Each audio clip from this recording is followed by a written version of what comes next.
영광의 하나님을 뵙는 복된 주일 예배의 자리에 나오신 성도 여러분들 환영합니다.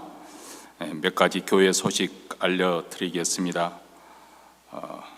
이제 오는 화요일부터 미주 한인 예수교 장로회 제47회 총회가 뉴욕에서 열리게 됩니다.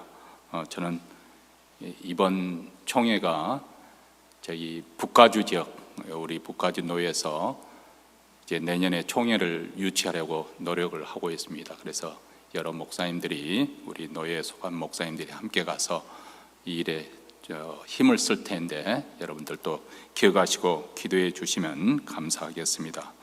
오는 수요 찬양 예배는 한 주 쉬도록 하겠습니다. 기억하시기 바랍니다.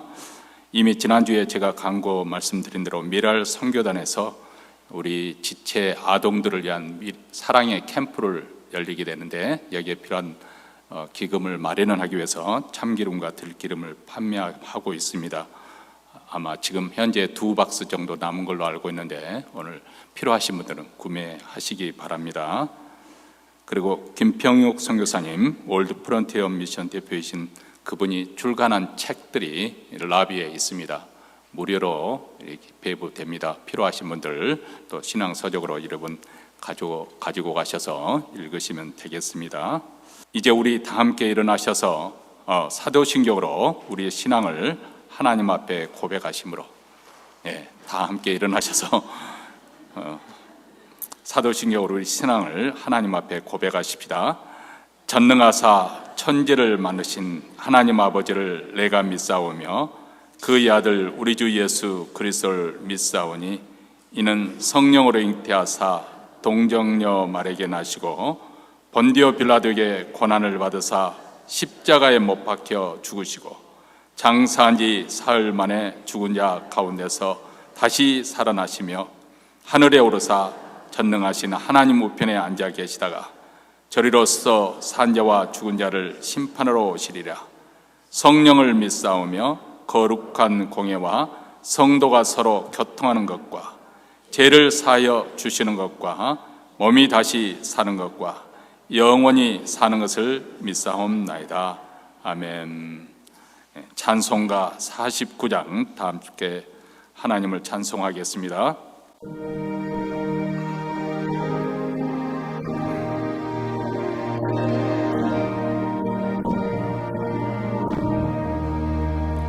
참 즐거운 노래를 늘 높이 불러서 이 세상 사는 동안 주 찬양하네. 축복의 산에 올라 멀리 바라보니 나 건너갈 요단강 뚜렷이 보이네. 참 아름다운 노래 늘 높이 부르세. 하늘에 소망 주신 주 찬양하여라. 참 아름다운 노래 다 함께 부르세. 하늘에 기쁨 주신 주 찬양하여라. 참 즐거운 노래를 늘 높이 불러서 내 영혼 구원하신 주 찬양하겠네. 땅 위에 성도들이 부르는 노래에 저 하늘의 천사들 다 나가겠네. 참 아름다운 노래 늘 높이 부르세. 하늘의 소망 주신 주 찬양하여라. 참 아름다운 노래 다 함께 부르세. 하늘의 기쁨 주신 주 찬양하여라. 참 즐거운 노래를 높이 불러서 만왕의 왕 되신 주 나 찬양하겠네. 거룩한 하늘 노래 들려올 그때 참 그립던 주님을 반가이 대하리. 참 아름다운 노래 늘 높이 부르세. 하늘의 소망 채우신 주 찬양하여라.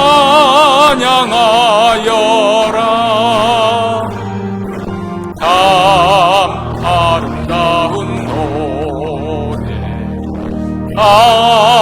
함께 부르세. 하늘의 기쁨 주신 주 찬양하여라.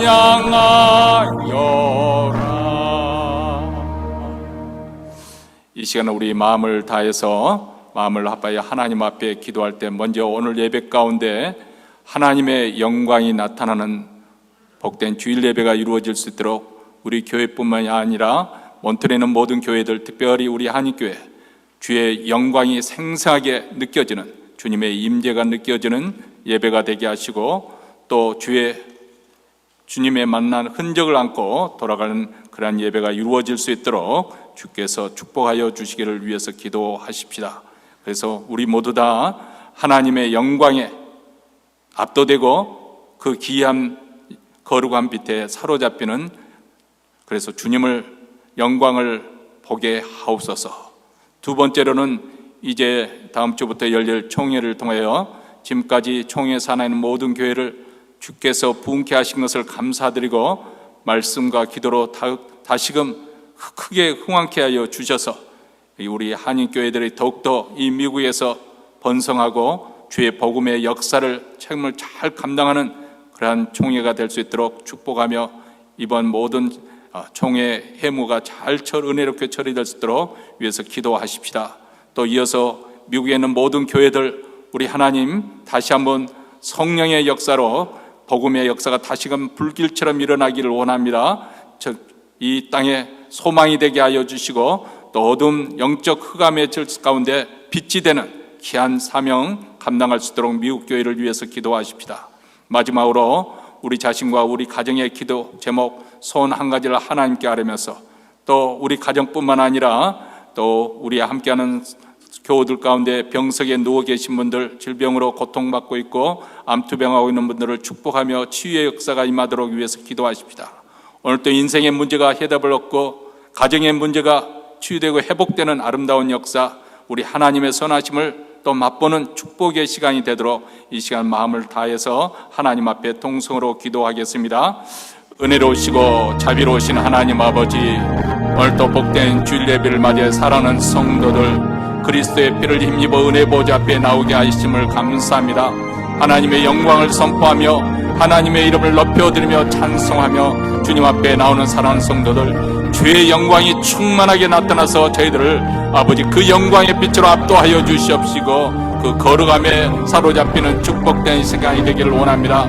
몬트리는 모든 교회들, 특별히 우리 한인교회와 우리 하나님 아버지 하나님의 임재가 생생하게 느껴지게 하여 주시고 그 영지를 경험하게 하시고 하나님을 만난 흔적을 안고 더불어 돌아가는 그러한 주일 예배가 이루어지고 우리 예배가 하나님께 연락되는 축복된 시간이 되어지기를 원하오니 주여 주의 영광을 나타내 주시옵소서. 주의 영광을 알게 하여 주시옵소서. 하나님 아버지, 특별히 또 다음 주부터 시작하는 아버지 미주 한인 예수교회 총회를 위해서 기도합니다. 여기까지 반만년 동안 아버지 하나님 반세기 동안 인도하여 주신 우리 하나님의 은혜 감사하며 앞으로도 아버지 하나님의 더욱더 우리 하나님께서 은혜 주셔서 아버지의 성에 살아있는 모든 교회들이 말씀과 기도로 크게 응원하게 도와주시고 복음의 역사를 책임을 다할 아버지의 세대를 뛰어넘어 감당할 수 있도록 주여 도와주시옵기를 원합니다. 아버지 하나님의 모처리도 잘 진행되게 하여 주셔서 선한 열매 풍성하게 맺게 하여 주시옵시고 또한 아버지 하나님의 우리 속안에 이 땅에 있는 모든 교회들에게 우리 하나님 아버지 하나님의 성령의 바람을 불어넣어 주셔서 아버지 하나님 각성하고 깨어 일어나게 하여 주시옵시고 이 땅에 소망이 되게 하시고 캄캄하고 영적으로 흑암 속에 있는 이 땅에 다시 한번 아버지 교회가 빛을 발하고 진리를 아버지 하나님의 접할 수 있도록 우리 하나님 다시 한번 교회에 큰 부흥을 주시옵기를 원합니다. 오늘도 아버지로 우리 가정의 기도 제목을 가지고 하나님 앞에 나왔습니다. 자녀들을 축복하며 우리 직장과 사업터를 넣고 우리의 장래 삶을 아버지 하나님 모두 하나님께 아버지에 맡겨드리며 주님께 기도하는 사랑하는 성도들의 기도를 들어주시옵시고 우리 몸에 지체인 아버지 하나님의 교회 모든 성도들 특별히 질병 가운데 어려움 있는 성도들 나사렛 예수 그리스도의 권세로 아버지 하나님 불가능이 없으시는 우리 하나님의 권능으로 치유하여 주시옵시고 고쳐주시옵시고 병석에서 일어나게 하여 주시옵시고 암세포도 다 녹아 없어지는 귀한 역사 귀신이 쫓겨나가는 귀한 하나님의 은혜의 권능이 나타나는 치유와 회복의 역사가 임하게 하여 주시옵소서. 오늘도 우리의 인생의 문제에 해답을 얻기를 원하고 우리의 기도 제목이 응답되기를 원합니다. 우리 하나님의 선하심이 충만하게 나타나 그 맛을 아는 축복된 시간이 되게 하도록 우리 하나님 역사하여 주시옵기를 간절히 원하고 기도하오니 주여 주의 영광이 이 시간에 충만하게 나타나 주시옵기를 간절히 원하고 기도하옵나이다. 아멘. 하늘에 계신 우리 아버지여 이름이 거룩히 여김을 받으시오며 나라 임하옵시며 뜻이 하늘에서 이룬 것 같이 땅에서도 이루어지이다. 오늘날 우리에게 일용할 양식을 주옵시고 우리가 우리에게 죄진 자를 사하여 준 것 같이 우리 죄를 사하여 주옵시고 우리를 시험에 들게 하지 마옵시고 다만 악에서 구하옵소서. 대개 나라와 권세와 영광이 아버지께 영원히 싸움나이다. 아멘. 이제 하나님 말씀 보겠습니다. 하나님 말씀은 사도행전 1장 1절부터 5절 말씀인데요, 우리 다 같이 한 목소리로 읽겠습니다. 데오빌로여, 내가 먼저 쓴 글에는 무릇 예수의 행하시며 가르치시기를 시작하심부터 그의 택하신 사도들에게 성령으로 명하시고 승천하신 날까지의 일을 기록하였노라. 해 받으신 후에 또한 저희에게 확실한 작은 징후로 친히 사심을 나타내사 40일 동안 저에게 보이시며 하나님 나라의 일을 말씀하시니라. 사도와 같이 모이사 저에게 분부하여 가라사대 예루살렘을 떠나지 말고 내게 들은 바 하나님의 말씀 약속한 것을 기다리라. 요한은 물로 세례를 베풀었으나 너희는 몇 날이 못 되어 성령으로 세례를 받으리라 하셨느니라. 아멘. 우리가 기독교 절기 가운데 여러 절기가 있지만 그 중에 굳이 대표되는 세 가지 절기를 꼽으라 한다면 당연히 성탄절, 예수님이 탄생한 성탄절을 우선 꼽을 수가 있을 것 같고요. 그 다음 중요한 것은 예수님의 고난받으시고 3일째 되는 날 부활하신 이 부활절을 또 중요하게 또 꼽을 수 있을 것 같습니다. 그리고 세 번째는 우리가 먼저 연상하는 것이 아마 추수감사절 그렇게 꼽을 수 있을 것 같은데, 그러나 기독론적인 입장에서 우리가 생각한다면 성령 강림절, 이것을 우리가 꼽아야 할 것 같습니다. 성령 강림절은 우리가 별로 평소에 강조하지 않았기 때문에 생소하게 여겨질 수도 있습니다. 예수님께서 유대인의 절기에 따르면 6월절에 예수님께서 십자가에 죽으셨지 않습니까? 그래서 6월절 어린 양으로 십자가의 죽음을 죽으시고 대속의 죽음을 맞이하셨습니다. 그리고 난 다음 3일째 되는 날 부활하셨죠. 그리고 부활하신 후 대략 하늘로 승천하기 전 40일 동안 우리 주님께서 제자들에게 나타나셔서 하나님 나라의 일을 강론하셔서 가르치셨다. 그렇게 성경에 기록하고 있습니다. 그리고 예수님께서 승천하신 후에 10일이 지난 후에 제자들이 모여서 전심으로 합심해서 기도할 때 50일째 되는 날이죠. 그러니까 부활주일로부터 카운트를 하면 50일째 되는 날이 오순절, 유대의 절기로는 오순절인데 그때 오순절에 성령 강림이 이루어진 것으로 그렇게 성경에서 기록하고 있습니다. 다음 주일이 바로 부활주일로부터 50일째 되는 날이어서 성령 강림 주일이 되겠습니다. 그래서 우리가 5월 가정의 달이지만은 또 그동안 기독교 절기 중에서 그렇게 강조하지 못한 것이 제가 마음에 좀 걸리기 때문에 이번 주와 다음 주에는 이 성령님에 관한 주제로 말씀을 나누려고 합니다. 물론 이전에도 제가 성령님에 관한 시리즈로 몇 차례에 걸쳐서 설교를 했지만은 우리 성도들에게 이것을 다시 한번 각성시키고 또 인식시키고 성령님의 역할의 중요성에 대해서 우리가 다시 한번 새롭게 깨닫고자 인식하고자 오늘 말씀을 준비하였습니다. 우선 성령님에 대해서 우리가 생각할 때 가장 첫 번째 염두에 두어야 될 것이 있습니다. 바로 그분은 인격을 가지신 분이시라는 것입니다.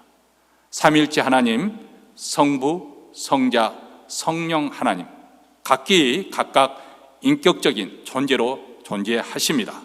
그분들은 각자 지성을 가지시고 감성을 가지시고 또 의지력을 가지고 행동을 하시는 인격적인 존재이시고 또 영광과 존귀와 능력에서 삼위 하나님이 동등하시다.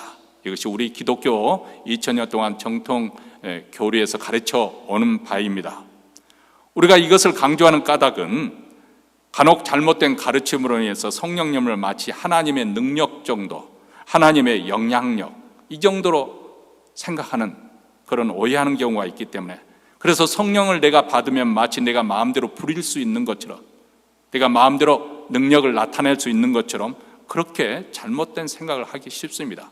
과거에 우리가 부흥 집회 때 부흥각사들이 그런 인상을 주게 딱 했어요. 성령의 불을 받아라 하면서 마이크로 후 이렇게 불고 그래서 마치 그 강사에게 머리를 내밀면은 뭐 자동적으로 성령이 임할 것처럼 그리고 그 강사는 뭐 좀 성령의 능력을 자유롭게 행할 것처럼 그런 인상을 줘서 우리가 자칫 잘못하면 오해를 할 수가 있다 그 말입니다. 그것은 성령님께 대한 모독입니다. 우리는 성령님의 다스림을 받아야 되고 그분께 순종해야 되고 그분을 높여드려야 됩니다. 우리 마음대로 그분을 사용할 수 있는 것이 아니라 그분의 인도하심에 그분의 지도에 우리가 겸손하게 순복해야 되는 것이죠. 왜냐하면 그분은 제3위 하나님이시기 때문에 그렇습니다. 여러분, 우리 인간이 처음 지음을 받았을 때는 우리가 하나님을 인식할 수 있고 또 하나님과 인격적인 교제를 나눌 수 있는 하나님의 사랑의 대상으로 하나님께서 그래서 자신의 형상에 따라 우리 인간 인생을 만드셨습니다. 진흙을 빚어서 우리 인간의 육체를 만드시고 그 코에 생기를 불어넣어서 하나님의 영 생명을 그 생기를 불어넣어서 생명이 되게 하셨다. 그렇게 성경은 말씀하고 있습니다. 다시 말해 하나님과 이렇게 인격적인 존재로 서로 교제할 수 있는 신령한 교제를 나눌 수 있는 그런 영적인 존재로 하나님께서 우리를 만들어 주셨는데 이 우리 인간에게 생명을 불어넣어진 이 인간의 영은 마치 하나님을 감각하고 감지할 수 있는 예전에 TV로 말하자면 안테나와 같은 그런 역할을 하는 것이죠. 그런데 그만 죄와 허물 때문에 우리의 영의 기능을 발휘할 수 없도록 영이 죽어 있다는 거예요. 그것이 에베소서 2장 1절에 나와 있는 말씀입니다. 마치 안테나가 고장난 TV로 아무리 켜도 지지지 하고 화면에 그렇게 아무것도 떠오르지 않지 않습니까? 그러니까 성령이 죽어있는 사람들에게는 하나님의 존재가 느껴지지 못하니까 하나님이 살아있다 말할 수가 없는 것이죠. 하나님이 감지되지 않으니까 하나님을 알 수도 없고 하나님을 이해할 수도 없는 것이죠. 그러니까 우리 조상 아담과 이브가 타락한 이후에 영이 죽어있는 상태에서 계속해서 자녀들을 출산하다 보니까 그 후로 모든 자녀들이 영이 죽어있는 상태로 영적인 감각, 하나님을 감각할 수 있는 그 기능이 죽어있는 상태로 출생하게 되죠. 그래서 거듭나지 않은, 하나님의 성령에 의해서 거듭나지 않은 모든 인간들, 첫 번째 출생이 육체적으로 출생한, 부모로부터 육체적인 출생한 그 모든 자연인들은 하나님의 존재를 느낄 수도 없고 또 이해할 수도 없고 믿을 수 없는 이유가 바로 여기 있습니다. 우리는 세상 사람들과 대화하다 보면은 그들이 하나님의 존재를 부정하기 때문에 참 답답하게 느껴집니다만은, 우리도 만약에 성령에 의해서 거듭나지 아니하다면 그들과 똑같이 아무리 하나님 말씀을 들어도 믿겨지지 않으니까 믿을 수가 없는 것이죠. 그렇기 때문에 우리 기독교 신앙은 성령에 의해서 시작된다고 해도 과언이 아니고 성령으로 마무리된다고 해도 그렇게 표현할 수가 있을 것입니다. 우선 성령을 받지 않고서는 참다운 의미에서 그리스도인이라고 말할 수가 없습니다. 아무리 교회에 오래 다녔고 우리 가족이 아버지가, 어머니가 장로고 권사고 목회자 가정이 태어났고 아무 소용이 없습니다. 아무리 우리가 예배를 드리고 있는 모습에서 기독교인 모습을 갖추고 있다 해도 하나님의 영, 성령을 받지 않으면 그 사람을 엄밀한 의미에서 그리스도인을 할 수가 없습니다. 로마서 8장 9절에서 이렇게 말씀하지 않습니까? 누구든지 그리스도의 영이 없으면 그리스도의 사람이 아니라. 그리스도의 영, 바로 성령을 의미합니다. 또 기독교 신앙은 내가 구원받았으니까 이제는 내가 하나님을 위해서 열심을 가지고 살겠다. 물론 우리가 하나님 위해서 열심을 가지고 하나님을 잘 섬기는 것이 참 귀중합니다만, 기독교 신앙은 영적인 세계이기 때문에 내 힘으로 그것으로 다 이루어지는 것이 아닙니다. 성령의 도우심과 인도함을 받아야 되는 것이죠. 그래서 로마서 8장 14절에도 무릇 하나님의 영으로 인도함을 받는 그들은 곧 하나님의 아들이라. 어떤 사람들이 참된 그리스도인이냐? 하나님의 영으로 인도함을 받는 사람, 성령께서 그 안에서 내주하셔서 그 사람의 인생을 이끌어 가시는 거예요. 그렇다고 해서 가만히 눈 감고 있으면 음성이 들려서 이리 가고 저리 가고 우리를 그렇게 이끌어 간다는 것이 아니라 우리의 지각과 우리의 의지력을 다 동원을 해서 우리 하나님을 기쁘시게 하는 삶을 살도록 성령께서 영향을 미치시는 것이죠.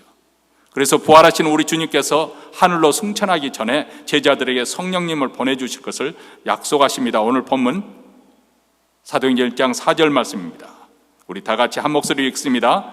사도와 같이 모이사 저에게 분부하여 가라사대 예루살렘을 떠나지 말고 내게 들은 바 아버지의 약속하신 것을 기다리라. 아버지의 약속하신 것, 다시 말하면 성부 하나님께서 이미 구약 성경에서 우리에게 약속하신 바가 있다는 것입니다. 우리가 나중에 그것을 더 살펴보겠습니다만, 그 약속하신 것이 무엇이냐? 바로 성령님을 보내주시겠다는 것. 말세 내 영을 너에게 부어주시겠다. 성령의 능력이 임한 것. 어떻게 보면 이것은 예수님께서 이 땅에 오셔서 고난을 받으시고 다시 부활하시고 하늘에 승천하는 모든 과정에서 이 구원 역사에서 하이라이트, 절정이라고 할 수도 있겠고, 또 구원사역에 예수님이 이루신 구원사역의 완성이라고 하룡점정, 점을 찍는 그 일이 무엇이냐? 예수님이 하늘의 영광의 보좌 우편에 앉아 계셔서 그분께서 이 땅에 성령에 보내주신 것, 바로 신구약 성경 전체가 이것을 말씀을 해주고 있습니다. 그래서 오늘 메시지는 어떻게 보면 영적으로 새로운 진리를 발견하는 그 기쁨이 있잖아요. 그렇지만 자칫하면 굉장히 딱딱할 수도 있어요. 지루할 수도 있습니다. 하나님 말씀을 들 때 언제나 우리 귀를 즐겁게만 하는 것이 아니거든요. 다시 말하면 우리 이지, 지각을 사용해서 우리를 단련시켜야 될 필요성이 있는 오늘 말씀은 그런 메시지예요. 그래서 어쩌면은 양이 굉장히 많기 때문에 그렇다고 해서 제가 시간을 많이 초과할 생각은 없습니다. 단지 조금 빨리 진행을 하기 때문에 이 시간만 잘 소화를 시켜도 이 신구약 성경이 구약과 신약성에 말하려고 하는 그 간통하기는 가장 중심적인 하나님의 구원의 역사에 가장 핵심되는 것을 맥을 붙잡을 수 있는 그럴 기회가 된 것이라고 생각이 되어집니다. 그래서 조금 잘 이해가 되지 않은 분들은 교회 웹사이트나 유튜브에 우리가 영상을 올리기 때문에 다시 한번 말씀을 곰곰이 한번 묵상하시면서 성경이 과연 이것을 말씀하고 있는지 확인해 볼 수 있게 되기를 바랍니다. 약속하신 성령님이라는 제목으로 왜 하나님께서는 이 성령님을 우리에게 약속하셨는지, 그 역사적인 배경, 구약으로 거슬러 올라가고 또 신약에서 어떻게 그 약속이 성취되었는지 우리가 살펴보려고 합니다. 이외에 우리가 이렇게 것을 공부하느냐? 왜 우리에게 성령님이 필요하신지, 성령님이 왜 오셔야만 하는 것인지 우리가 이해의 문이 열려야 될 거 아니겠습니까? 그래야 우리에게서 사모하는 마음이 생기게 되죠. 불을 받으라 한다 해서 믿습니다 한다 해서 되어지는 것이 아니라 먼저 우리가 이해를 해야 돼요. 아, 이래서 성령님의 도움이 필요하는구나. 이래서 성령님을 의지해야 되는구나. 그분을 간절히 소원하고 열망해야 되는구나. 이런 여러분의 갈망하는 마음이 불타듯이 더욱더 간절히 불타오를 수 있게 되기를 바랍니다. 자, 예수님께서 부활하신 후에 승천하시기 전 40일 동안 무슨 일을 하시는지 사도행전 1장 3절에서 이렇게 말씀해 주고 있습니다. 해 받으신 후에, 이것은 예수님이 십자가의 고난을 말하는 것입니다. 고난을 받으신 후에 또한 저희에게 확실한 많은 증거로 친히 사심을 나타내사 예수님이 정말 다시 살아나신 것이다. 영으로만 부활된 것이 아니라 영광의 몸을 입고, 그래서 예수 제자들 앞에서 떡을 드시기도 하시고 나를 만져보라고도 말씀하셨지 않습니까? 그렇게 친히 살아셨다는 것을, 부활하셨다는 것을 증거해 주셨다는 거예요. 그래서 40일 동안 그것을 보여주시면서 그러면 무엇을 하셨느냐? 제자들에게 가르친 것이 무엇이냐? 하나님 나라의 일을 말씀하셨다는 거예요. 하나님 나라의 일을 구약 성경에 어떻게 예언됐고 이것이 어떻게 나를 통해서 성취되는가, 그것을 강론해 주셨다. 말 그대로 가르쳐 주시고 설교해 주셨다는 거예요. 사실 예수님의 전생에 승천하시기 전까지 가르치시고 전파하시고 병을 고치시고 귀신을 쫓아내시고 이적과 기사를 보이시고 이 모든 것은 뭐냐면 하나님 나라를 보여주기 위한 것입니다. 하나님 나라가 어떻게 현존하고 있는지 그것을 나타내 보이시고 있는 것이죠. 여러분, 우리는 하나님 나라, 즉 천국, 그러면 첫 번째 드는 생각이 무엇입니까? 아, 내가 죽으면은 천국에 간다. 어떤 분은 죽으면은 천국 가는 걸로 그렇게 생각하는 분들이 계세요. 예수 믿어야 천국에 가는 겁니다. 권사님들 중에서는 아이고 빨리 죽어야 될 텐데 아, 죽으면 뭐가 대단히 기다릴 것처럼 그렇게 말씀하시는데 정말 그분 마음속에 천국에 대한 소망이 있는가? 예수 그리스도를 믿는 믿음이 확실한가? 그것을 점검해야 될 거 아니겠어요? 어떤 사람이 천국에 간다고요? 예수를 믿어 가는 것이 죽으면 가는 거 아니에요. 근데 많은 사람들이 천국을 그 정도 수준에서 이해를 하는 거예요. 물론 죽어서 가는 그 나라도 천국이 맞습니다. 그러나 그 부분은 천국에 대해서 아주 극히 일부분이에요. 그러면 천국을 어떻게, 하나님 나라를 어떻게 우리가 이해를 해야 되느냐? 1차적으로 우리가 꼭 하나님 나라, 이 천국에 대한 단어가 나올 때 먼저 우리가 염두에 두게 될 것은 하나님이 통치하시는 나라, 하나님의 통치권, 하나님의 주권, 하나님이 다스리신다. 이것을 우리가 항상 천국 할 때 생각해야 될 점이에요. 왕이 다스리는 나라를 왕국이라고 하지 않습니까? 하나님 나라도 하나님이 다스리는 나라예요. 그 말은 우리에게 무엇을 의미하냐면 죽어서만 가는 것이 아니라 오늘 이 시간, 우리가 예배드리고 있는 이 시간도 하나님 나라가 임하고 있다는 거예요. 하나님의 통치가 이루어지니까. 우리가 미국에 살고 있기 때문에 평소에는 뭐 미국 법이 어떻게 진행되는지 법규도 잘 모르고 진행합니다만은, 그러나 미국 법이 지배하고 있구나 어떨 때 알아요? 가장 쉬운 방법은 여러분이 곧 교통법규를 어겼을 때, 경찰이 딱 잡았을 때 미국 법에 의해서 여러분 처벌을 받는 거예요. 우리는 하나님의 나라 법, 다시 말하면 하나님 말씀의 순종함을 통해서 하나님의 통치를 받아들이고 그 통치에서 다스림을 받고 있는 거예요. 실제적으로 하나님의 통치가 미치고 있는 거예요. 자, 그런 말을 좀 더 연장시켜서 생각해보면 이 예배드리는 이 장소뿐만 아니라 여러분의 일상생활, 여러분들이 마켓에 가서 물건을 사거나 팔거나 할 때 그 순간에도 하나님 믿는 사람, 하나님의 다스림 속에 여러분이 행한다고 하면 그곳에도 하나님의 통치가 이루어지고 있는 것입니다. 어떻게 보면 우리 기독교, 한국 기독교가 100년이 좀 넘는 역사 중에 가장 압축적으로 성장을 했기 때문에 이 하나님 나라 개념을 제대로 온전하게 이해하지 못하기 때문에 어떻게 보면 우리 한국 개신교에 나타나는 많은 병폐의 원인의 뿌리 중에 하나가 아닐까 생각을 해봅니다. 바로 하나님의 통치가 지금 현존에 있다. 죽어서 가는 것이고 지금은 뭐 우리가 어떻게 살든지 그냥 천국에만 가면 된다. 그래서 현재 내가 어떻게 살아야 될지 알지 못해서 우왕좌왕하고 있는 우리의 현실을 볼 때 이 하나님의 나라에 대한 개념을 올바르게 인식하는 것이 참 중요하다고 생각합니다. 어쨌든 우리가 첫 번째 생각하는 건 하나님이 다스리고 하나님이 통치하신다. 그리고 우리는 하나님의 백성으로서 그분의 통치에 순복함으로 이 하나님의 나라의 백성으로 살아간다는 것을 말씀을 드립니다. 그런데 창세기에 나오는 이 천지창조의 기사는 바로 이것을 말씀해 주고 있는 거예요. 하나님이 우주 만물 그리고 이 세상 삼라만상을 하나님이 창조하셨어요. 그러니까 그분이 주권자가 되시는 거죠. 그분의 소유의 모든 것 세상이 속했으니까요. 그분이 왕 중의 왕으로서 만유의 주로서 통치하시는 것입니다. 하나님께서는 하늘을 자기의 거처로 두셨어요. 그래서 그 땅에 자신의 대리자로 세운 자가 있는데 바로 아담입니다. 하나님께서 인간을 만드실 때 자신의 형상에 따라 지으셨다는 이 말은 기본적으로 하나님의 인격적인 그런 면도 담도록 만드셨지만 하나님의 통치하는 것을 본받아서 통치할 수 있는 그런 권한을 유임해 주셨다는 거예요. 다시 말하면 하나님께서 이 우주 만물의 주인이 되시고 그분이 다스리시는데 하늘에 거하시는 그 하나님께서 이 땅에 자신의 대리자로 아담을 세우셨습니다. 그래서 아담은 하나님을 대신해서 이 땅을 정복하고 다스리고 통치하도록, 인간의 행복은 바로 여기에 있는 거죠. 이 영적인 질서에 따라 우리가 하나님의 다스림에 통치에 순복하고 또 하나님께서 우리에게 명령해 대로 이 환경에 휘둘리는 사람이 아니라 주도적으로 통치해 나가는 그런 왕 같은 존재로 우리를 세우셨습니다. 그런데 어떤 일이 일어났습니까? 창세기 3장에 가보면 하나님 말씀에 순종하지 않고 인간이 뱀의 유혹에 따라 자기 주도로 자기 마음대로 하나님 몸을 배제하고, 그게 바로 타락이죠. 더 이상 하나님의 통치를 받지 않겠다. 그래서 우리가 죄에 대한 가장 적절한 정의를 낸다면 죄란 무엇이냐? 하나님을 거역하는 것, 하나님을 대적하는 것. 적극적일 때는 대적하는 것이고 소극적일 때는 무시하거나 또 도망가거나 회피하는 것, 이것이 죄입니다. 반항과 도피, 대적하거나 아니면 하나님이 싫어서 회피하고 도주하는 것.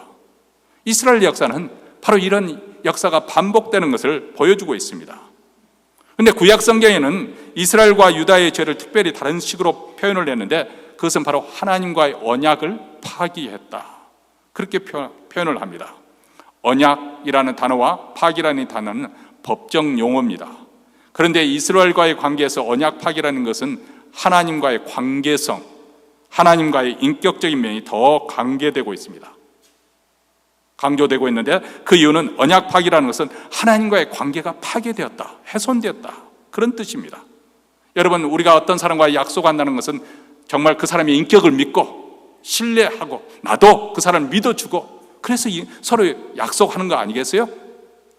우리가 거래를 할 때 그것을 담보하는 거, 이 담보물을 주는 거, 이 계약금을 거는 이유도 그것을 바탕으로 이루어지는 거죠. 하나님과의 언약도 마찬가지입니다. 상호 간의 신뢰와 성실성으로 그 언약, 그 약속이 견고해지는 것이죠. 그런데 그것을 파기하게 되면 세상에 그보다 더 허망한 것이 없어요. 그래서 구약 성경은 언약 파기를 어떻게 보면 배신, 그런 차원에서 다루고 있는, 그래서 비통해하는 그런 모습으로 기술하는 이유가 여기 있습니다. 이스라엘은 이런 하나님과의 특별한 언약 관계에 있어요.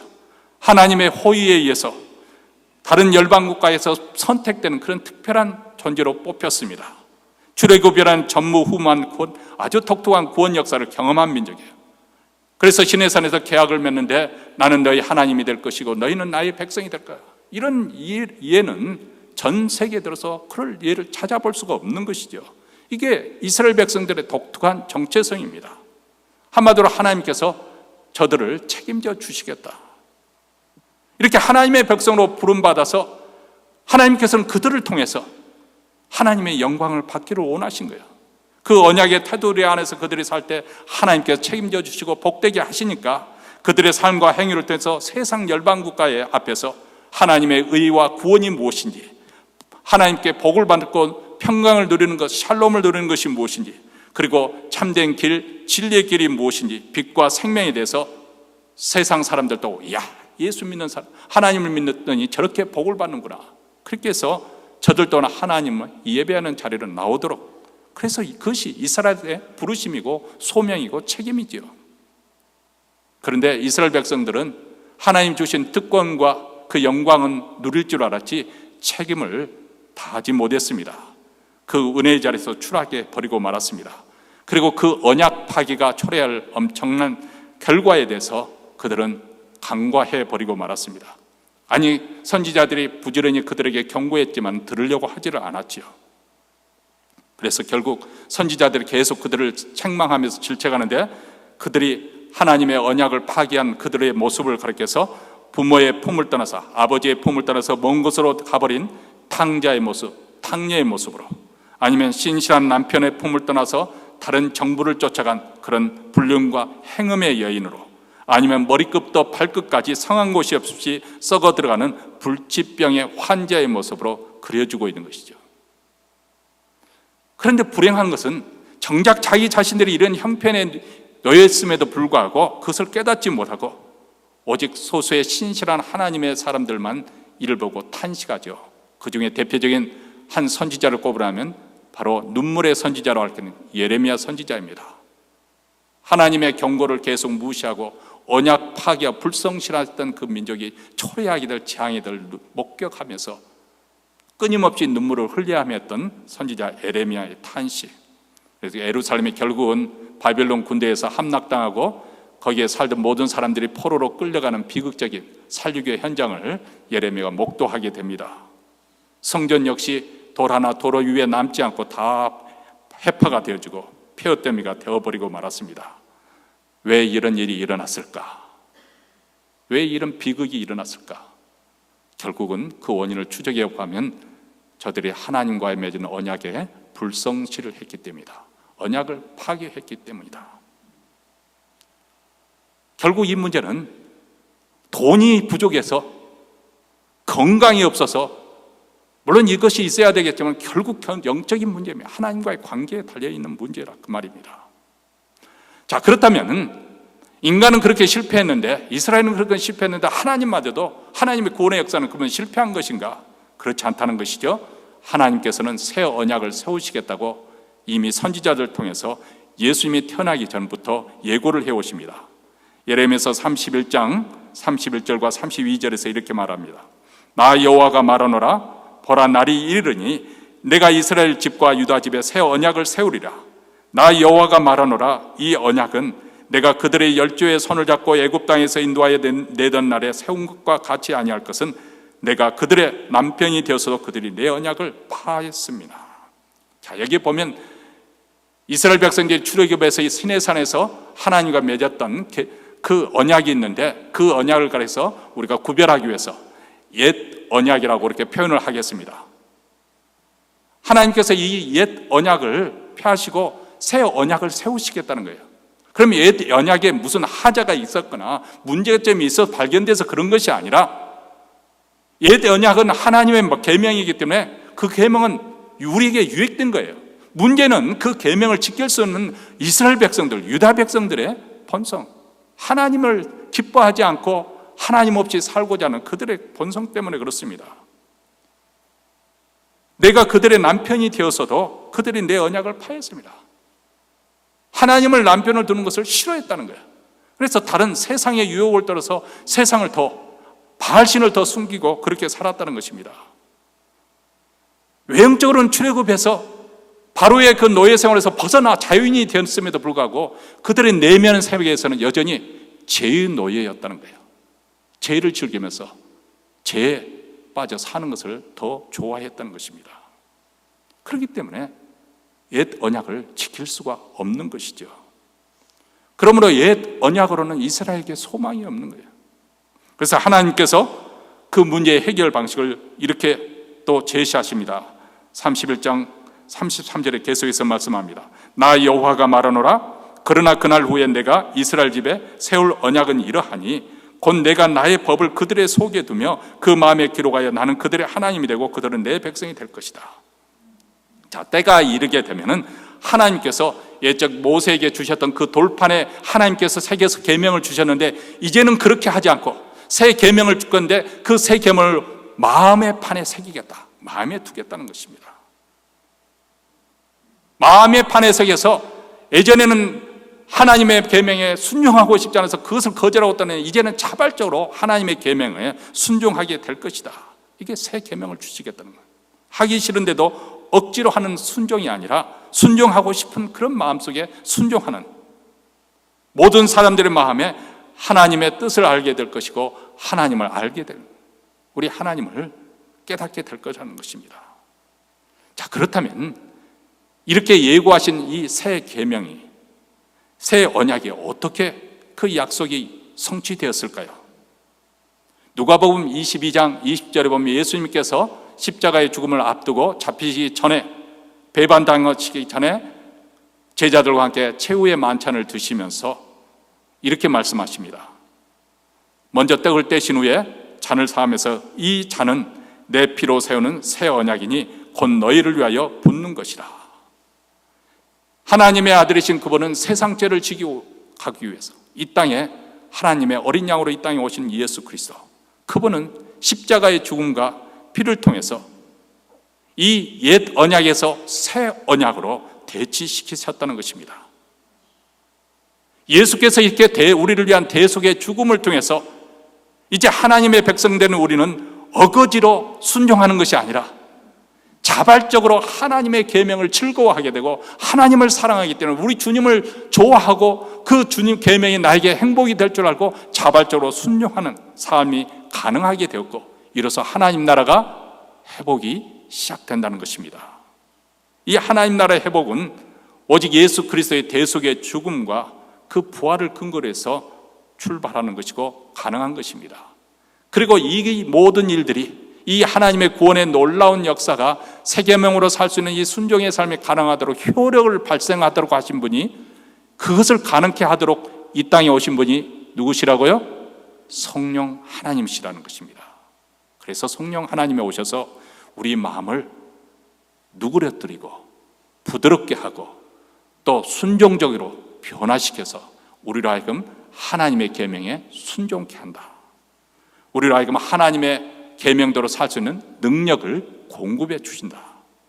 여러분, 사람이 죽으면은 처음에는 따뜻하다가 점점 차가워지잖아요.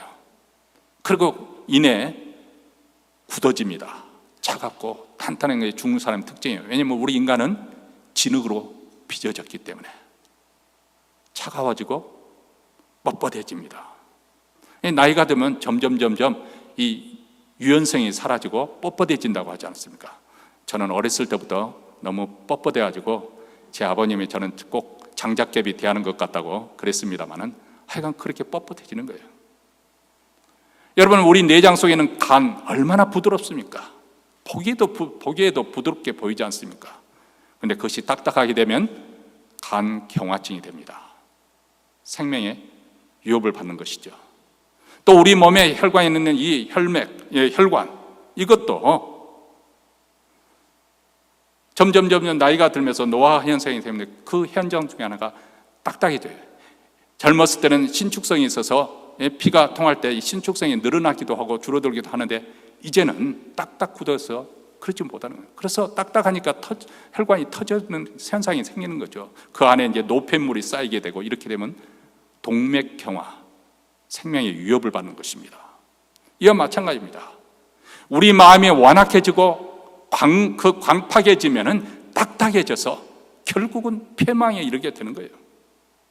하나님의 말씀을 듣고도 순종치 않냐고 거역의 길로 계속 가게 되는 것.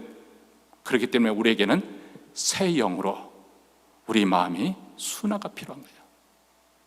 그래서 에스겔서 36장 26절 27절에서 이렇게 예언을 하고 있습니다. 또 새 영을 너희 속에 두고 새 마음을 너희에게 주되 너희 육신에서 굳은 마음을 제하고, 굳은 마음을 제하고 해서 완악해진 강팍한 마음을 제하고 부드러운 마음을 줄 것이며 또 내 신을 너희 속에 두어 너희로 내 율례를 행하게 하리니, 더 이상 이제 완고하고 그 말씀의 계명을 싫어해서 도망치는 그런 삶이 아니라 오히려 그 율법을 마음에 두고 기뻐 행하게 되느니 너희가 내 규례를 지켜 행할지라. 여러분, 농사를 지을 때 특히 여러분 시골에서 그 봄철이 되면 이제 모를 심게 되지 않습니까? 그 전에 사전 작업을 하죠. 단단했던 땅을 기경을 먼저 합니다. 땅을 파서 뒤엎고 그리고 물을 넣어서 땅을 부드럽게 물러지게 그렇게 만들었다가 마지막 썰어질을 해서 다 고르게 마지막까지 그렇게 땅을 부드럽게 더 한 다음에 그 다음 모를 심습니다. 우리 마음밭도 마찬가지입니다. 그동안 죄악으로 해서 딱 단단해질 대로 단단해진 굳어져 버린 우리의 마음밭을 새 영이 받아서 우리의 마음이 순화가 이루어지고 부드러워지고 옥토가 돼서 그래서 그곳에 서면 많은 열매를 맺게 하는 것입니다. 여기에 자발적인 하나님의 계명을 순종할 수 있는 힘을 되는 거예요. 하나님께서 우리에게 주신 계명은 결코 무거운 것이 아닌데 왜 계명을 지키지 않는 것인가? 하나님을 사랑하는 마음이 없기 때문이다. 하나님을 사랑하는 사람에게는 하나님의 말씀에 순종하는 것이 그렇게 힘들지 않습니다. 근데 우리 마음속에 벌써 하나님을 사랑하는 마음보다 세상을 더 좋아하는 마음이 있기 때문에 그곳으로 가면 더 행복하게 해줄 것이라는 그런 착각 속에서 그곳으로 가려고 하는데 하나님의 계명이 자꾸 끌어당기니까 거추장스러운 거죠. 불편한 거죠. 예배 드리는 것도 그들에게는 부담스러운 거예요. 사실 우리는 예배 나오게 되면 예배 드리고 난 다음에 우리 마음이 얼마나 가뿐해지고 가벼워지고 기쁨하고 힘이 차고 새로운 살만한 그런 소망이 생기고 힘이 얻게 됐지 않습니까? 근데 세상 죄에 빠지게 되면 그렇게 우리에게 신령하게 보이는 그 세계가 정말 의미 없게 느껴지는 것이죠. 재미없게 느껴지는 거예요. 그런데 그것을 바꿔주신 분이 바로 새 영, 바로 성령이 우리 안에 임해야 된다는 거예요. 그래서 예수님께서 우리에게 성령을 보내주실 것도 약속하신 이유가 여기 있습니다. 요한복음 14장 16절에서 내가 아버지께 구하겠으니 그가 또 다른 보혜사를 성령 하나님을 말씀하는 또 다른 보혜사를 너에게 주사 영원토록 너희와 함께 있게 하시리니. 그리고 나다음 예수님께서 죽으심과 부활 그리고 승천하심을 통해서 약속하신 이 성령, 또 다른 보혜사 성령님을 이 땅에 보내주신 것이죠. 사도행전 2장 1절로부터 4절에 그것을 약속이 성취된 것을 이렇게 말씀하고 있습니다. 오순절 날이 이미 이르매 저희가 다 같이 한 곳에 모였더니 호련히 하늘로부터 급하고 강한 바람 같은 소리가 있어 저희 앉은 온 집에 가득하며 불의 혀같이 갈라지는 것이 저희에게 보여 각 사람 위에 임하였더니 저희가 다 성령의 충만함을 받고 성령이 말하게 하심을 따라 다른 방언으로 말하기를 시작하니라. 드디어 우리 주님이 약속하신 대로 오순절날이 되어지면 그 날이 절기 때 성령님께서 강력하게 임하셔서 사도들이 다 성령 충만하게 되었습니다. 그리고 난 다음에 그들이 설교를 하는데 각 나라에서 온 그 유대인들이 디아스포라 유대인 들어보니까 자기 나라 말로 듣게 되는 거예요. 놀라운 일이 일어났어요. 그래서 사람들이 놀라며 당황하면서 이 배우지도 못한 이 사람들이 지금 무슨 말을 하고 있는가. 저들이 대낮부터 새술에 취했다. 그렇게 조롱을 합니다. 그러자 사도 베드로가 그들 형제들 가운데 일어나서 하나님의 말씀을 전파하면서 이 지금 현재 너희들이 목도하고 있는 것은 바로 요엘서 구약성에 예언됐던 그 일이 지금 성취된 것을 너희들이 본다. 사도행전 2장 16절부터 18절에 있는 말씀입니다. 이는 곧 선지자 요엘로 말씀하신 것이니 일렀으되 하나님이 가라사대 말세해 내가 내 영으로 모든 육체에게 부어주리니 너희의 자녀들은 예언할 것이요 너희 젊은이들은 환상을 보고 너희 늙은이들은 꿈을 꾸리라. 그때 내가 내 영으로 내 남종과 여종들의 부어주리니 너희가 예언할 것이요. 자, 이 말씀 요엘서에서 약속했던 말이 오늘 이 시대 이 말세에 사는 우리에게 모두에게 이루어졌다는 것인데 우리하고는 좀 거리가 있어 보여요. 자녀들이 예언을 하고 젊은이들은 환상을 보고 늙은이들 꿈을 꾸고 우리는 개꿈만 꾸고 있는데 무슨 환상을 보고 꿈을 꾸는가. 그렇게 의아하게 생각할 수가 있습니다. 근데 여기서 기본적으로 예언, 환상, 꿈 이것은 한마디로 표현하면은 하나님의 말씀을 의미합니다. 더욱 정확하게 복음을 말하고 있는 거예요. 앞으로 되어질 그 일들.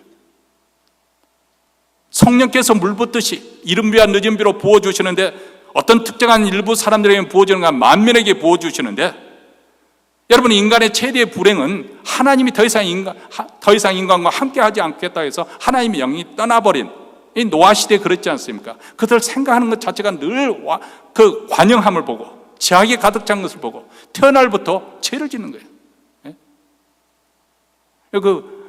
제가 전우영인가 뭐 하여간 유명한 한국 개그맨이 쓴 책 그 가운데 한 구절을 제가 지금도 기억을 합니다. 오래전에 읽었던 책인데, 그 사람이 어느 깡패 출신 사람을 만났는데 그 사람하고 대화하고 보니까 우리 보통 사람과 생각이 다르다는 거예요. 여기에 있는 물병이 있으면 우리는 보통 마실 물이 있구나 하는데, 이런 가지고 저 사람을 탁 이렇게 쳐버리면 전치 몇 주가 나오겠지, 이렇게 생각하더라는 거예요. 이렇게. 이게 인간이 타락할 때부터 자연적으로 죄인으로 살 수밖에 없는 이유가 여기 있습니다. 그러니까 육체를 좇는 우리에게 더 이상 하나님의 거룩하신 영이 함께할 수가 없어 떠나버렸습니다. 그런데 말세에 하나님께서 하나님의 영을 만민에게 부어주시겠다, 바로 지금 너희들이 보고 있는 이 성령 강림이 그 약속의 성취라고 지금 사도 베드로가 말하고 있는 것이죠. 여기서 예언한다, 이 말은 한마디로 하나님의 말씀을 하는 복음입니다. 예수 그리스도의 그 대속의 종을 믿는 자들에게 하나님의 구속의 놀라운 은총이 이루어지고 하나님 나라를 상속자로 받는 이 놀라운 그 감격스러운 일을 제자들, 너희 자녀들이 그것을 보고 믿게 될 것이라는 거예요. 그것을 증거하게 될 것이다. 여러분, 그 당시 이스라엘은 강도국의 나라를 빼앗기는, 사랑하는 자들은 능욕을 당하고 죽임을 당했습니다. 그런데 막을 힘이 없습니다. 살아서도 죽은 시체와 같습니다. 그런데 더 불행한 것은 그들에게 소망이 없는 거예요. 비전도 없습니다. 그런데 하나님의 영이 임하니까 젊은이들이 환상을 보게 된다는 비전을, 그래서 소망을 갖게 됩니다. 늙은이들은 꿈을 꾸리라.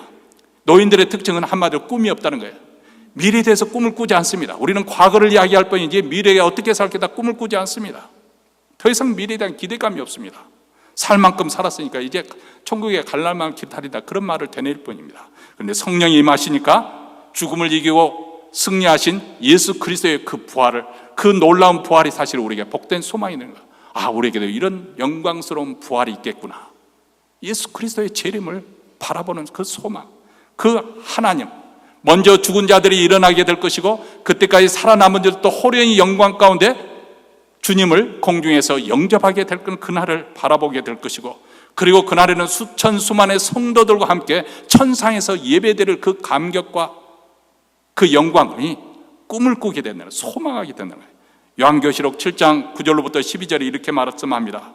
이 일 후에 내가 보니 각 나라와 족속과 백성과 방언에서 아무라도 능히 셀 수 없는 큰 무리가 흰 옷을 입고 손에 종려가지를 들고 보좌 앞과 어린 양 앞에서 큰 소리를 외쳐 가로되 구원하심이 보좌에 앉으신 우리 하나님과 어린 양에게 있도다 하니, 모든 천사가 보좌와 장로들과 내 생명의 주위에 섰다가 보좌 앞에 엎드려 얼굴을 대고 하나님께 경배하여 가로되 아멘, 찬송과 영광과 지혜와 감사와 존귀와 능력과 힘이 우리 하나님께 세세토록 있을지어로다 아멘 하더라.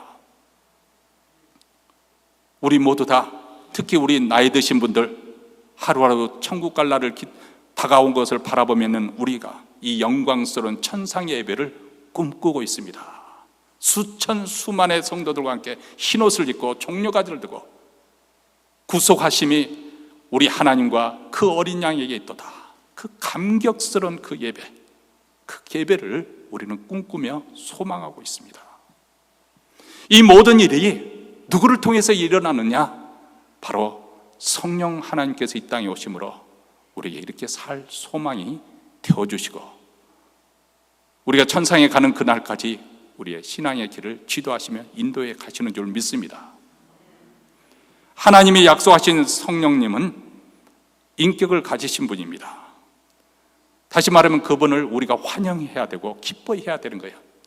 성령님을 싫어하고 거절하고 거부하고 그분을 슬프게 하고 낙심케 하고 그렇게 해서는 안 된다는 거예요. 그분을 기쁘시게 하고 그분을 항상 그 환영하는, 그런 사모하는 그런 사람에게 성령님께서 임하십니다.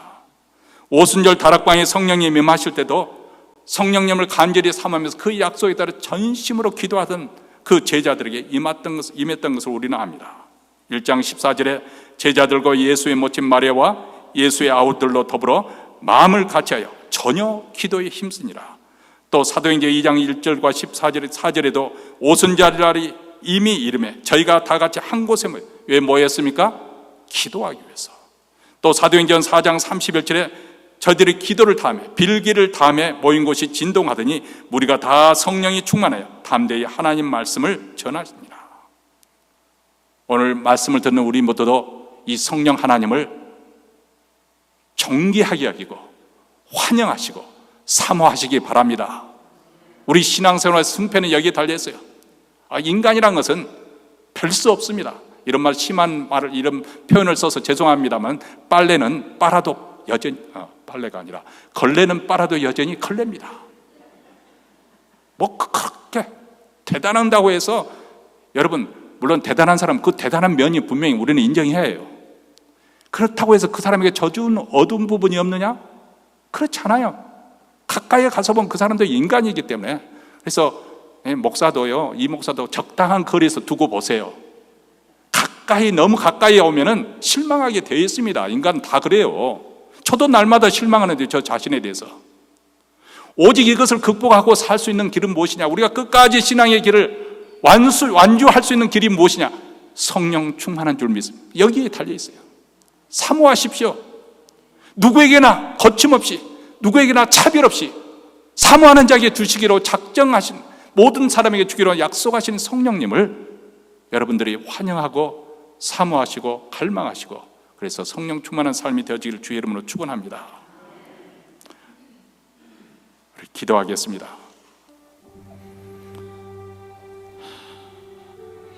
사랑하는 성도 여러분, 물론 우리가 성령의 도우심이 필요하다는 것을 다 알고 있습니다만은, 과연 우리가 그렇게 사모하고 갈망했는가? 이 부분에 대해서는 우리가 자신이 없습니다. 오늘 이 시간 성령께서 우리의 감동함을 주셔서 우리 마음속에 정말 하나님에 대한 열망, 성령님에 대한 그런 갈망과 갈증이, 그런 목마름이 샘솟듯 다시 솟구치게 하여 주시기를 바랍니다. 성령님의 도움 없이는 성공적인 신앙생활이 없습니다. 아니, 우리가 마지막 천국에 입성하는 그날까지 완주할 수 있는 힘은 어디서부터 오는 것인가? 성령님의 도우심을 통해서입니다.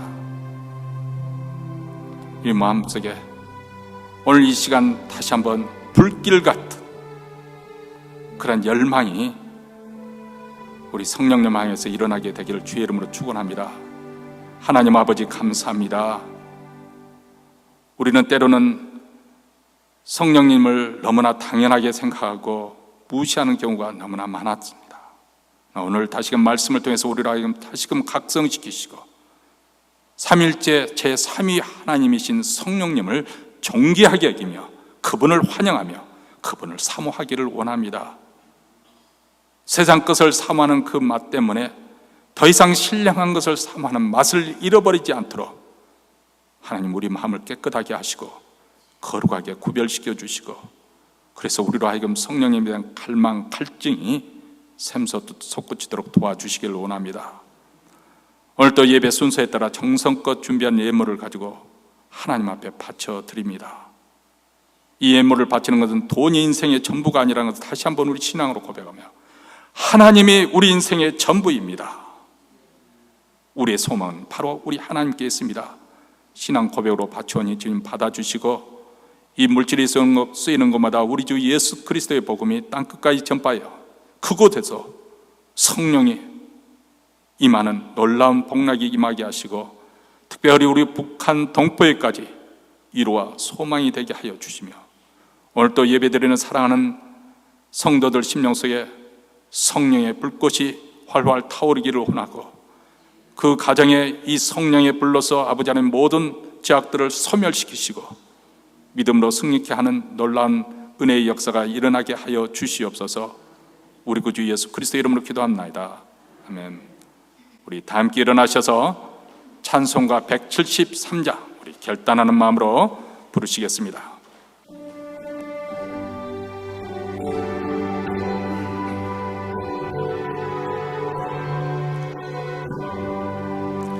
불길 같은 성령여 간구한 우리에게 지금 강림하셔서 영광 보여줍소서.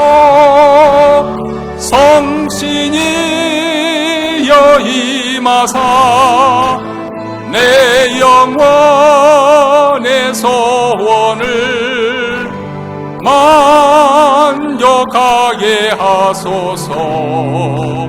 기다리는 우리에게 불러 충만하게 하소서. 주의 재단 뿌리에 우리 몸과 영혼과 우리 가진 모든 것 지금 바치옵니다. 성신이여 임하사 내 영혼의 소원을 만족하게 합소서. 기다리는 우리에게 불러 충만하게 합소서. 모든 것 다 바치고 비고 빈 마음에 주의 이름 위하여 성신 충만합소서. 성신이여 임하사 내 영혼의 소원을 만족하게 합소서. 기다리는 우리에게 불러 충만하게 합소서. 구속하신 주께서 허락하신 성신을 믿고 간구하오니 지금 내어 줍소서. 성신이여 임하사 내 영혼의 소원을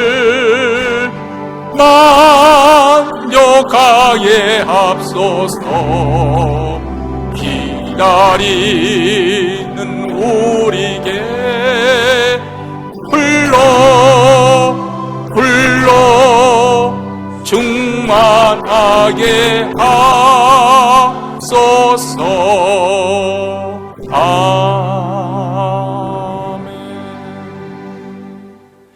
이제는 우리 구주 예수 그리스도의 은혜와 하나님 아버지의 무한하신 사랑과 성령의 교통하심이